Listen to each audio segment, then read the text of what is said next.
বন্ধুরা, আমি আজকে এই ভিডিওটা সুন্দর দেখে যে সিনারিগুলো সুন্দর ওই সিনারিগুলো বেছে বেছে আজকে ভিডিওটা করা হলো, যাতে আমার বন্ধুরা ভিডিওটা আমি যেরকম আমার চোখে সুন্দর লাগে, জাহাজ আছে সুন্দর লাগলো, তাই আমার বন্ধুরাও যাতে সুন্দর সিনারিগুলো দেখতে পারে সেই জন্য এই ভিডিওটা আছে করা।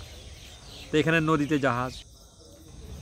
নদীতে জাহাজ এবং কনস্ট্রাকশন ব্রিজ, দৃশ্যমান একটা জায়গা, সুন্দর একটা জায়গা, আমার চয়েসফুল একটা জায়গা। আপনাদের কাছে কেমন লাগে অবশ্যই কমেন্টের মাধ্যমে জানাবেন।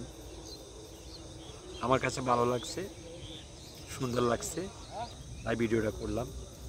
বন্ধুরা, আমার কাছে সুন্দর লাগে, অবশ্যই বন্ধুদের কাছে সুন্দর লাগবে, তাই ভিডিওটা আমি আপনাদেরকে উপহার হিসেবে কিংবা সুন্দর হিসেবে দিলাম দেখার জন্য, যাতে আনন্দ পায়। আমার মন যেরকম আনন্দ লাগে আপনাদের মনে হয় যাতে সেই রকমই আনন্দ পায়, সেই জন্য আমি এই ভিডিওটা করলাম সবার সামনে। সবার কাছে ভিডিওটা আমি দেখতে অনুরোধ করব, সবার দেখবেন।